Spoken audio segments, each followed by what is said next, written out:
let's just jump in. We are finally back in our truck. I feel like every episode the last, I don't know, month or two has just been we're somewhere new every single time. But maybe that's just our lives. So maybe I should just get used to it because we are. I think that is our lives. And if you don't know who we are, I'm Chris. I'm Sarah. And we travel the world. Well, we travel quite a bit, but right now we are in our truck camper. And we finally got our electric all figured out, and we'll make a whole YouTube video about this on our YouTube channel. But we're just excited because now we're in the beginning processes of shipping our truck international. But that's for another time and another place. That's another story. You're right. But we should say this, leave them on a little cliffhanger, because I think that these episodes, while they are their own little topics, there is that little story of, where we're going from one to the other, because it is chronological. So I kind of want to put this in there and say that we may or may not have gotten our good shipping quote to where we're going this week. So if you're new around here, we've been in the process for over a year now to ship a vehicle overseas to overland internationally, which is just a fancy word for saying traveling by vehicle internationally. So instead of flying from country to country, we're going to drive. And we finally picked where we're going first, and we got the good shipping quote. We did. Which is not cheap, but it's a lot cheaper than what we were expecting, actually. Yeah, and so if you've never looked at shipping your vehicle across the ocean, it can get quite expensive quite fast. Quite. And so we're learning a whole lot, and we'll talk about this probably in a future episode. Oh, yeah. But personally, that's where we're at today. But if somebody's tuning into this podcast, they probably saw the title and they're like, why are they talking about the shipping? What are we talking about today, Sarah? All right. Today's episode 2 in a mini series called Wanderlust 101. I really don't like that name. We sort of just threw that out there and then it stuck. So I guess we're going with it now because this is episode 2. And I think we called it that in the first episode. So Wanderlust 101. Last week, if you missed that episode, was all about picking your first destination, whether it's international or domestic, whether you're going solo with your family as a honeymoon, whatever it is that you're doing. It was our tips of how we find flights, where we book hotels, and just like the basic logistics of helping you narrow down that first destination, taking into consideration safety, time of year, cost, all those kinds of things. So I thought it was a pretty good episode with little tidbits here and there. And then today we're talking all about packing. Suitcases. Oh yeah, because like we said, we travel in our truck, so this is a giant suitcase to us. It has all of our stuff in it. We gotta say that we don't live full-time in it, but in seasons past, we have lived full-time in a van. Yeah. We can travel light. We can. We've got some tips. We've got some tricks. We've got some really great resources and bags that I think that you're going to love, and what we use and how we pack, and not just gear, but strategizing. What do I take and what do I not? Yeah. All right. So without further ado, let's just jump right into it.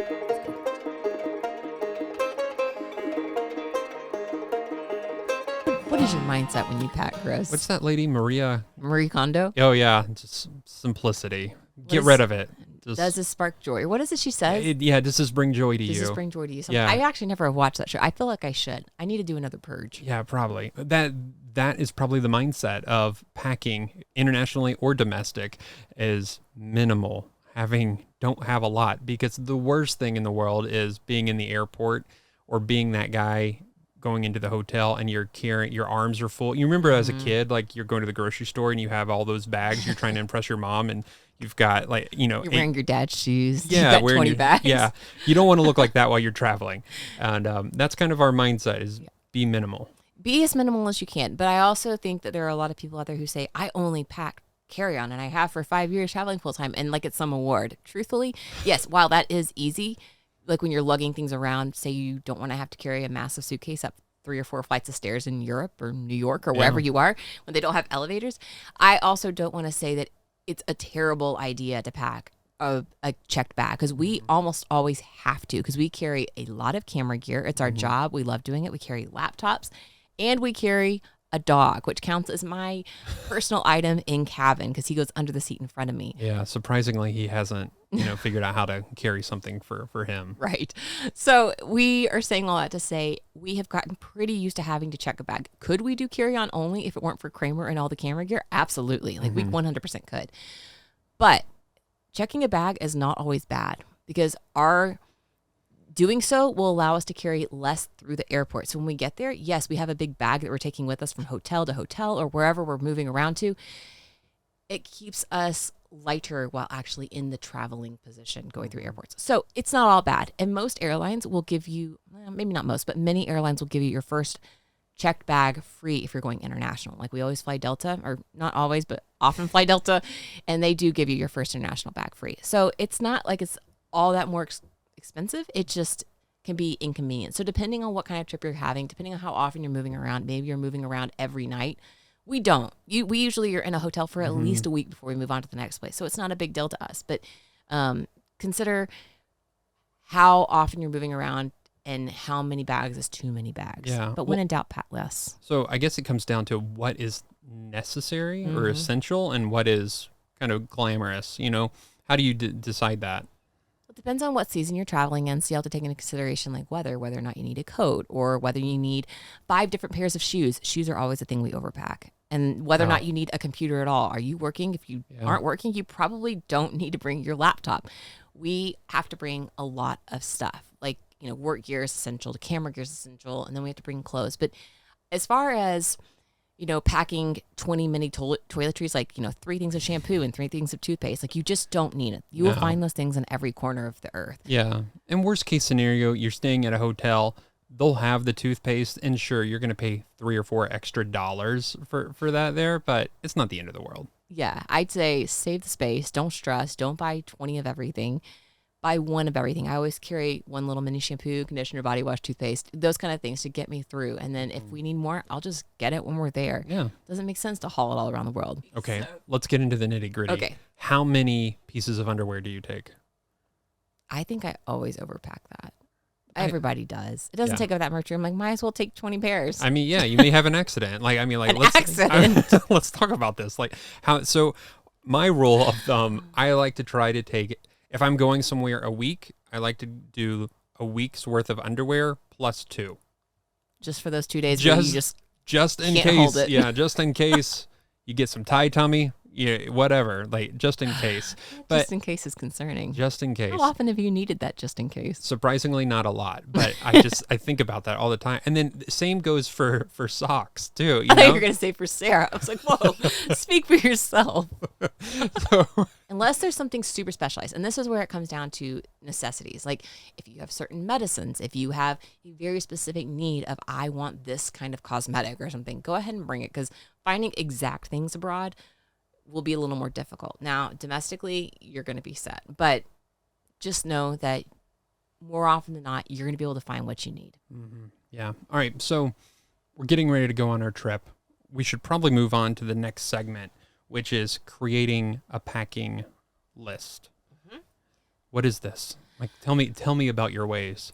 My ways involve just a checklist in my phone or in Notion. I always use Notion, which actually, if you missed the last episode, we talked about Notion there too, but it's a project management software kind of idea. And it's, I say kind of a project management software. It does a lot of different things, but you can use it for free. I'll link it down below. But we create our packing list, our itineraries, and everything in Notion.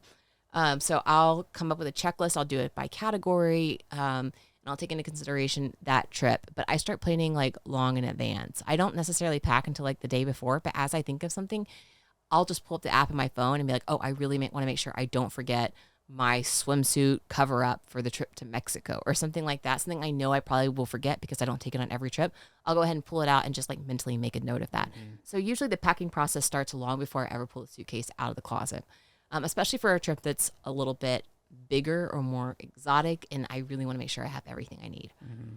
So make that packing list. And then categorize it. Categorizing makes it so much easier, so you can kind of work through the list. And Chris and I work off of different lists, but usually it kind of translates to the same person. Yeah. Like, well, I mean, Sarah and I, we both kind of divide and conquer. And I do a lot of the electronics, or, you know, I think we never really talked about that. It just kind of happens. Like, we're just like, all right, I'll take care of all the batteries, or, you know, all that stuff. Yeah, sorry. I wasn't interrupting. I was like agreeing. Yeah. We did sort of just stumble into that. Where years ago, you did sort of take over the electronic stuff. You made sure all the batteries were charged, that we had all of the memory cards, and that they were emptied off. And then you got all that together. Made sure we had all the cables that we need. All those little things that I tend to forget, Chris takes over and does. We each have a little tech pouch that goes inside our backpack, and that's where we keep like our headphones. If you watch like our gear video back over the summer, we actually dove into this little tech pouch that we absolutely love by Peak Design. It's so cool. It's like Mary Poppins bag. It holds so much. We put our little mini SSD hard drives in there, our headphones. I always take like a protein bar, like all sorts of like little knick-knack kinds of things. We each have one of those, and we're each responsible for our own little tech pouch of the specific things that we need. And then you sort of divide and conquer, or we sort of divide and conquer. He takes, charging and maintenance of the electronic gear, and then I handle Kramer, and then we each pack our own clothes. Yeah. It may look different for you if you're traveling solo or you've got kids, but this is sort of how we've managed. We've each found like what works for us, and we just roll with it. Yeah. That Peak Design bag is very dangerous because you can fit so much. Word. You can overstuff it pretty quick. Yeah, and it gets heavy. It does get heavy. It's like a brick. It is. But yeah, categorizing really helps us. That's not only does it help you make the list and dividing it up, make sure you don't forget something, but it also helps us when we're actually doing the packing process. Yeah. So that we kind of divide and conquer, like we said. Destination-specific items are always important. So if we're going to the beach, obviously you're going to need swimsuits, flip-flops, sunscreen, all that kind of thing. So keeping in mind where you're going is going to affect what you're packing. Yeah. So you're going to want to really get those kind of things rolling earlier mentally, making sure that you don't forget something, because those specific things, while they may be available in whatever destination you're going to, say you're going to Hawaii, sunscreen is probably going to be more expensive when you get to Hawaii. Yeah. Bathing suits are probably going to be marked up in Hawaii or Mexico if you're in the touristy area. So forgetting that will cost you. So you're going to want to make sure that you get those things that are essential to that trip packed early. Yeah. So right now we've been traveling for quite a bit, and most of our truck is full of our summer clothes, but we've stayed out here in the Pacific Northwest just a little longer, and it's slowly becoming fall-like weather. A little cooler, and we are standing in our shorts, and we're like, oh no, Winter is coming. Winter is coming. And so all of our winter gear's back home. You just mentioned like the destination type of trip, like what we're packing for that specific type of trip. Let's go into like, what are the must-have items for different types of trips? Yeah. Okay. So say you're going to a city. I always take comfortable shoes. Comfortable shoes are my thing. I'm not the most fashionable person, so shoes have to be comfortable for me to wear them. But especially if you're going to do a lot of walking, like in cities where you're going to be going from museum to museum, or you're going to be going on a food tour or whatever it is, having comfortable shoes in the city that's probably largely cement, that can wear on you. Yeah. When we're traveling and we're doing something specific for a city, say New York or something, I will bring a couple of nicer outfits, which I wouldn't normally do if we're camping. Like, I don't even have a single nice outfit in this truck right now. Like, if we were to get invited out to a nice dinner, I have nothing to wear right now. Yeah. But if we're going to a city, more than likely I'll pack at least one decent outfit, which means an extra pair of shoes that are nice. I try to keep things pretty versatile anyway, so I'm not going to wear like an evening gown. But like black is key again, because black can dress up or dress down really nicely. But cities will mean a couple of nicer outfits, but make them versatile. Make sure you can layer, put a nice sweater over it, and then maybe a denim jacket over it the next day or whatever. I'm just throwing out ideas right now. Yeah. But the more you can mix and match, the better. But cities will mean more variety. You'll have the comfy clothes for going out walking. You'll have the going out to dinner clothes, the museum clothes, whatever that looks like for you. Yeah. And going to cities, if you have a smartphone, the best thing to do is try to download whatever apps the city uses for parking, for getting on the subway. I mean, Seoul in Korea has their own apps to use for their taxis and for their subway system, everything. It's so specific to Korea, just because Korea doesn't use Google. Yeah. They don't use Google Maps over there at all. Yeah. Google Maps does not have access to Korea. Yeah. So there are some places that Google doesn't work, and that would be it. Most places it does. So if Google Maps is your go-to, you're going to be okay. But always look ahead, do a little research, figure out what apps do they use in that place, and see what other people have said they've used while they're there. Whether that's a parking app, like Chris said, for street parking, because those do change up from place to place. Transit apps, a lot of places have specific transit apps, so you can track the metro or the subway or whatever it is. Maybe it's like the Uber Eats of the area. If you are planning on staying somewhere and you do know you're going to want to order in a couple of times if it's just been a busy day, having those already downloaded before you get there is so much easier. So instead, you're not standing in the airport trying to download all these apps while connecting to the Wi-Fi, possibly in a foreign language. You know, just get everything on your phone now. Get it before you go. It saves so much time. It saves so much time, so much time. And we have been those people in the airport trying to connect to the internet Yes. to download apps. Yes. So make sure that you do that wherever you're going. Let's go to like beach vacation. Beach vacation, swimsuit, sunglasses, sunscreen. Here's an important one. Reef safe sunscreen. That is a very big thing, and it's better for you too. You're going to hear it a lot in places like Hawaii, even Bacalar. Bacalar, you are not allowed to wear sunscreen in the lagoon where we went back in April in Mexico, because it actually, like normal sunscreen, will kill the what are they called? Oh, it's like this living thing that living organism. Yeah, in the water, but it kills it off. It's what makes part of the water so blue and all these different colors. But the chemicals kill off that living organism, but it also can kill the reef. So reef safe sunscreen, I like Think Sport, I think it's what it's called. I'll link that.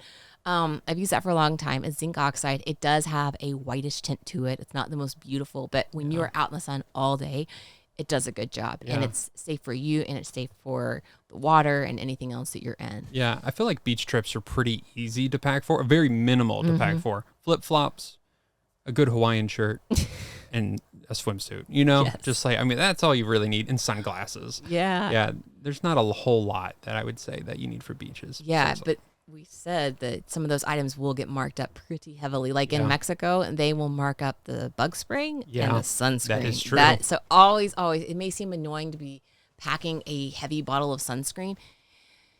Just do it. Yeah. Oh, and this is another reason why sometimes checked bags are better than carry-on, because you can bring full-size things of sunscreen. Yes, you can take it and put it in a little travel-size thing, but sometimes that's just not enough. Yeah. Because I use a lot of sunscreen on vacation. Yeah. So sometimes that's a good point. Sometimes checked bags for us are about making sure that we can bring the right amount of liquids, because on carry-ons you can only bring 3.2 ounces of each thing. Yeah, very small. You'll go through that pretty fast. Yeah, you will. I mean, shampoo and stuff, you can always find more, but if you sunscreen, that kind of thing, bring it with you. Yeah.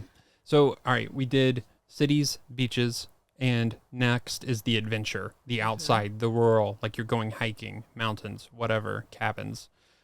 What do you bring? Sturdy footwear. Footwear is very important to me. Sturdy footwear. That's what I have written down. Sturdy footwear. Whatever that looks like to you. I mean, make sure that you have layers. Layers are so important, especially when you're putting yourself out there. When we say adventure vacation, I'm going to say that means like hiking, cycling, running somewhere where you're going to be a little bit more off the grid, away from society, and you need to be emergency prepared. So maybe not flip-flops. Probably not flip-flops. We've seen people hike in flip-flops. I wouldn't recommend that. No, you're asking for a problem. I would say we like to wear trail running shoes versus hiking boots. Hiking boots always feel really hard on my knees. I understand the ankle support. That hasn't really been a problem for me, but I like my feet to be really soft and not be carrying a lot of weight on them. So I like to wear, I have Brooks trail running shoes right now, and I've also used Ultras in the past. But carrying some sort of sturdy footwear, closed toe for if you're going and doing something like hiking or hiking. I'm trying to think of another activity. Whatever the activity is, you need to make sure you have that specific gear. So whatever gear you're taking for whatever sport or activity you're doing, sometimes that means it can't be put in carry-on. Whether that's a, say you're going, this is really extreme, but like you're going to walk on a glacier or climbing ice and you have to bring that little pick thing, that's probably going to be considered a weapon. So like some of these things you're going to have to pack check bag. Yeah. But I know that seems extreme, but it really is true that some of the stuff is really bulky. It can be kind of used as a weapon. So you will, for a lot of that gear, need to check it. And some of that will be considered oversized, like skis, bikes. You can check those things on a plane. They're going to cost more. Yeah. Don't be the guy trying to get your skis inside the cabin of the airplane. It won't go well. Have you witnessed that? No, but I'm sure somebody has. I'm sure somebody wear them through the airport so they don't have to pay. Yeah. It's like, there's nothing to see here. Oh, all right. I was just going to wrap that up and say, whatever your trip, plan ahead. And if it's specific to you and your person, I hate that term, your person. What does that even mean? Whatever. Have it with you. So like my bike helmets, my cycling shorts, my running shoes, like all those are things I don't want to have to replace when I get there. I've broken them in. I love them. They're known and tried and true. Pack them with you and make sure you don't forget it. All right. We've decided the trip. We've got all our necessary items. We've got the bags. What are some techniques and tips that we can do for packing? How can we fit all of our goodies inside these bags? Packing cubes. They're the Those best are secret. so big, but they are so important. Packing cubes. Packing cubes are the best kept secret. I don't know if they're a secret even. They're great. I love them. But if you don't know what packing cubes are, they are just these little cubes that zip up and they expand sometimes, and they just make everything fit so much cleaner in your suitcase. Yeah. They come in a variety of different sizes, and they just kind of stack and mix and match. So instead of having random objects of different sizes, you can put, like I have one for, I use them in the truck too, actually. They're right above me, but they, I'll do one for pants, one for shorts, one for underwear, and then one is usually like random extra things like a swimsuit cover up, maybe a couple of hats, and I just kind of stuff them all in. But because they zip up, you can kind of stuff and stuff and stuff and then zip it all up, and you can get way more in your suitcase. Now, it will be heavy, so you got to consider weight more, but you can get a lot of things into, say, a carry-on bag. Yeah, yeah. So where can you get those? You can get them on Amazon. You can get them at REI. I got mine at REI, and I like them a lot. I don't know if they still make the exact same ones. They probably have something very similar still, but I got them on clearance, and they have been great quality. I love them. I actually went back and bought more for you. Yeah. So packing cubes are great. They're a good investment. All right, so we've got packing cubes. We have shoved all of our clothes in there. I think talking about clothes, and we hit on it earlier, but I want to make sure we hit it on again. Layering. Yes. Using clothes. Sarah's wearing a Patagonia shirt right now, and so a lot of outdoor companies do this well.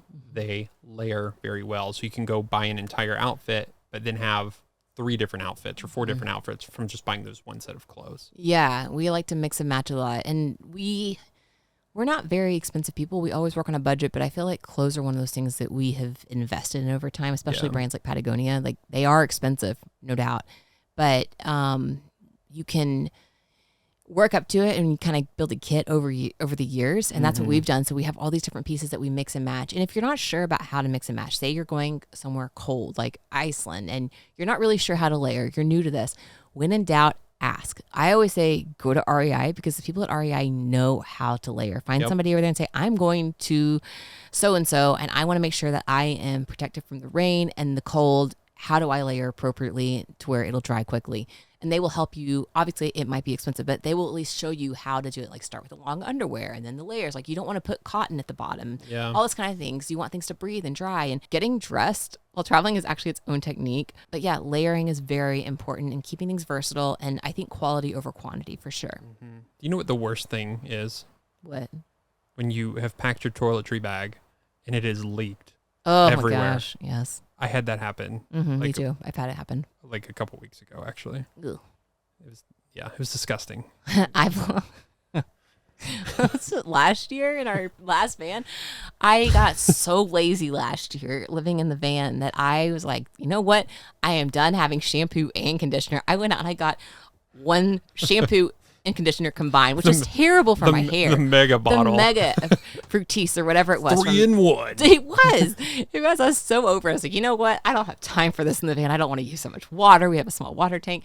And I went out and I bought this. Well, they only had one size of the 2-in-1 shampoo and conditioner, and it leaked all in my bag. And I had to wash it and wash it. It was just bubbles upon bubbles upon bubbles washing it. So don't do that. Kid-specific travel containers. That was a stupid move on my part. And I just did that for the first time. You've been doing it for a long time. You're smarter than me. But I went into Walmart and I'm like, oh, hey, I need these. And they're just these little silicone travel containers. Yeah. And then I squirted my shampoo in there. It's nice shampoo. And it hasn't leaked. It's Yeah. been great. I did that after my bag, after the last shampoo bottle leaked. So Yeah, they've gotten a lot better. They used to be those like really dinky plastic ones, and those would leak. Yeah. But the ones I just bought recently on Amazon, I've used them lots of times, but they have not leaked on me once. And I am that person who's funny about face wash. Like, I like to bring my specific face wash and moisturizer. And so I will always buy the regular size and then squeeze it into the little one, the little travel size thing before we leave. I'm picky like that. it's the worst thing, sticking your hand in your toiletry bag and everything's just sticky. Soapy. Oh, just nasty. I never use self tanner, but I did pack it for one trip one time. And where was it? It was Iceland of all places. I was like, I have to be in a swimsuit for the hospital. I was like, I'm going to pack self-tanner. I hadn't been out in the sun at all. I don't know why I was thinking I should pack tanner. It's one of those things I definitely excess packed. I don't know what I was thinking. I mean, I'm not tan. I put it in a little travel size container, but I put it in one of my cheap ones that leaked. And it was the first night in Iceland, it had leaked in my checked bag. And I reached into my bag to get it or to get out something else. And I knew it was a self-tanner, but what was worse is I didn't realize it in time.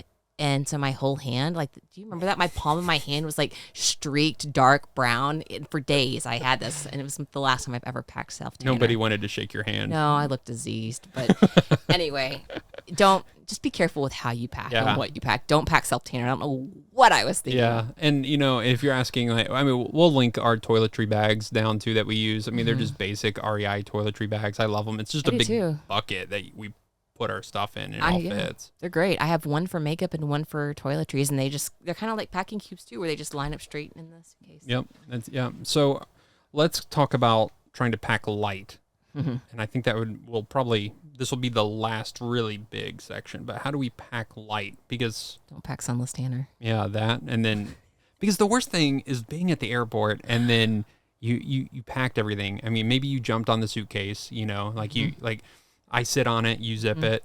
Done that. Yeah. Been there, done that. And we go to the airport and then they're like, oh, that's 54 pounds. Sorry. And then you either have to pay more or you have to take it out of your bag and redistribute, which is the worst feeling. So any tips on how to pack light? I always wear my heaviest shoes on the plane. Partially, I like to be comfortable, which means, and I get cold on planes. So it always means lots of layers. I'll wear my chunkiest sweater. I'll wear my tennis shoes that take up too much room in the suitcase. I look awful when I fly. Well, there's a non-spoken rule about travel day is you can look any way you want in the airport. And if somebody grabs a photo of you, I mean, that's on their end. They shouldn't do that. But it's just this unspoken rule. I'll be like, we're traveling today. I'm like, oh, I get it. I get why you look I look like death when I travel. It doesn't matter how many times I fly. I just look like death is somebody slap me in the face. Well, somebody saw you come out of the Delta Lounge shower one time. Yeah, that was right. That was flying home from Iceland or Korea. Yeah, and thankfully you had just cleaned up. You looked very nice, but somebody later commented on our YouTube channel, I think I saw Sarah in the Delta Lounge shower, leaving the shower. I forgot about that. I don't know if maybe they're listening, maybe they're not. But yeah, that was funny. In case you don't know, some of the lounges have showers and we get the lounges with our credit card, which is really convenient. And that's sort of a new thing for us. But yeah, getting off a long haul flight and being able to shower is amazing. But yeah, somebody saw me and I guess I looked better. I'm sure I looked happier. You always look good, Sarah. Don't I? Yeah. You always look good. So, but layering up. Okay, so I'm going to go back to this one because I put a lot of thought into this one trip last year and we didn't take it, but we had wanted to go to Iceland in the winter to see the Northern Lights and to experience snow and to do all this kind of thing. We didn't get to do it, but I did put a lot of thought into planning it. Yeah. And one of the things was we have parkas, we have really thick jackets. And I knew that I had to wear that one on the airplane. So say you have a really thick jacket or you have really bulky hiking boots, consider wearing those on the plane. You may look ridiculous, but it's going to save a lot of room in your suitcase. Yeah. And try to pack things that have dual purposes. Not only can you use it for this one specific event that you're going for, but maybe you can use it for traveling, for travel days, or you can wear the same shoes every day, or maybe you wear the same blue jeans for, a couple days in a row, whatever that is. Try to use things that have dual purposes. That way you're not overpacking. I think that goes with shopping too. And that's kind of how you and I we're not perfect, but we have definitely cultivated a wardrobe of things that are very versatile. That's very important to us, that we buy, like I said, quality over quantity. And so these pieces will last years and years and years. And they have. I mean, I still have clothes I've worn for 6 or 7 years now because they're such good quality and they just work well with one another. So I think that's really important. And one thing we haven't touched on at all is we've talked about packing and making sure that we have all the clothes, we have all the shoes, blah, blah, blah. We haven't talked about laundry. Oh my goodness, laundry. Yeah. So, I mean, that's a good thing. That's actually something I always bring with me. Bring laundry detergent. If you're staying in a hotel, a lot of times they'll have the laundry detergent there too, but I would bring your own, whatever you want. But a lot of hotels, a lot of places, there's laundry all over the world. Everybody has to wash their clothes. Yeah, I see a lot of people washing them in the bathroom sink. And not going to say I've never done that. I certainly have, but it doesn't take that much extra time to go seek out a laundry machine, whether that's in an Airbnb, whether that's in a hotel. Yeah. Laundry is all over the world. We have used laundromats in Mexico and who knows where else. I mean, you can find laundry. And so we like to always pack a couple of little pods. Those are the easiest, like laundry pods. Bring those. A couple dryer sheets if you want to. I don't know that I've ever actually cared enough to pack dryer sheets, but you can bring them if you like. And then I always pack like my 99-cent or $2 laundry bag from Target. I mean, it's just like those netted bags, but I always bring one in my suitcase. It takes no extra room, but what we do is as we start having dirty clothes, we put the dirty clothes in the laundry bag so it keeps them separate from all the other clothes in the suitcase, keeps them consolidated. And then when we're ready to go to the laundromat, we take that giant bag and we go. I think a lot of people forget a laundry bag. And that's one of my things of every time I feel so together. Yeah. I got my laundry. It's super easy. So, and sometimes places have laundry services that that are not expensive, which that's the key. Because some hotels, they'll be like, oh yeah, we'll wash it for you. $10 a pair. Yeah, $10 for your underwear. I'm like, no. That's not $10 underwear. We don't need that. We've only paid for that one time, and that was Thailand. Yeah. But they came and picked up our laundry and then brought it back to us the next day. And I think it was... No, we did not pay $10 per underwear. I want to make sure that's clear. No, we did not. I don't remember how much it was to have the entire service, but it was so cheap. It was cheaper than what we would have paid in time to go wash it somewhere. Yeah. And that was the day my life changed. Yeah. Realizing somebody could do my laundry for me. It was really nice. Look, you're about to take a trip and, packing is just one headache on this entire trip, adventure. And hopefully this episode helped kind of get you in the right mindset, what we think about how we do it. But just in case we didn't hit on anything, I want to just ask you this. Is there any resources? Is there any equipment that you love that we didn't mention or we need to mention again? Having quality clothes is important. We mentioned that. Quality shoes, quality clothes, and then quality bags. Yeah. That makes a difference. And obviously, don't go out and buy everything all at once. Actually, we should mention this because this is relevant today because just yesterday we went to REI's new resupply store, which we don't know what that is. It's only the second location ever. We need to make sure this episode isn't sponsored by REI. We just like REI. We just like REI. We really do. Whenever they get a 20% off, they do the 20% off discount coupons for members all the time. It's like $30 to join for lifetime, but it'll save you the money. Trust me, I've saved it time and time again. But REI resupply store is their second of its kind. There was one in California, and now there is one in the suburbs of Portland, Oregon. And it is where they send all of their used and returned gear. Some of it's like the surplus of overstocked items that didn't sell. And they all awesome. It was awesome. It is a fraction of the cost. I mean, I was walking through and I saw one of my favorite pairs of shorts by Topo. I think I paid like $60 for. Yeah. And I saw them for $25 in like new condition. Yeah. I don't think they had ever been worn. Most people are returning these items to this REI store and they're all new. They're all new. Yeah. But so if you are someone who shopped at REI for a long time, they used to do the garage sales, which they would literally be in the garage and some of these REI locations, but it would be all the returned items because REI is really great in that they believe in like recycling kind of thing. So don't just throw it away and making waste, but maybe give it a second life. Maybe buy used. I really do like to buy used if I can. Yeah. Maybe not for everything, but like a nice outerwear jacket I'm not going to wear all the time, but I still need a good one of. I am totally fine buying it used. They had a really cool motto in their store yesterday, actually, that was, it wasn't a motto, but it was the tagline on the back of the wall. And it was like, it's going to get dirty anyway, or something like that. And I was like, you know what? You're right. Like good gear, if you're using it, what it's for, it's going to be used and abused. So buy it in good shape to where it has a lot of life left in it. But you don't have to buy it brand new. Give somebody else a second life. So REI, you can actually shop on their website used gear, which is a great place to save money. But also if you're in the Portland area or in Southern California, I'm not exactly sure where in Southern California. I'm sure the LA area. Probably. But they do have those two locations, and we heard they're going to be adding them to different regions of the country. Yeah. But shopping used is really a great way, especially for something like a duffel bag. Yeah. Get something returned. Packing cubes you can maybe get. Just something to consider to save some money. Yeah. So, and just to go over some of the things that we own ourselves, the luggage, like we own away bags. For our suitcases, rolling and checked. Yeah. And our packing cubes are from REI or Amazon. Like we've kind of mixed and matched on there. Yeah. Some clothing brands that we love are Patagonia. I've actually fallen in love with a pair of pants by Terran. they're really nice. I like those pants a lot. You can, Those are good pants. Yeah. yeah. There's a lot of different clothing options out there for you guys. Oh, one other random thing I haven't mentioned to bring is a battery bank. You Oh. can't always find outlets Well- at airports or even if you're traveling by road, like having Yeah. a little battery bank to charge that phone in a pinch. So nice. And that's actually one of the reasons why we bought the away bag at first, because it had a battery bank in it. I think they've stopped doing that though. They may have, Because but I always get told, take the battery out of the bag. And I mean, I know that's a lithium battery, but so that's sort of useless on a suitcase now because they will make you remove it. Yeah. But I still use the battery yeah, pack that came with it as I just charge it before I leave home. Yeah. And I always get at least one phone charge out of it. super nice. Yeah. So no matter what trip you are taking, I hope it's a good one, and I hope that you are packing well. We'll have all the links, every thing that we've talked about, and probably more in the description down below, whether that's in all the show notes, whether it's on YouTube or on our website. But yeah, I think this wraps it up. I'm just still thinking about packing always makes me anxious. And I shouldn't say always makes me anxious. It used to make me anxious. Now I'm pretty confident in how I pack.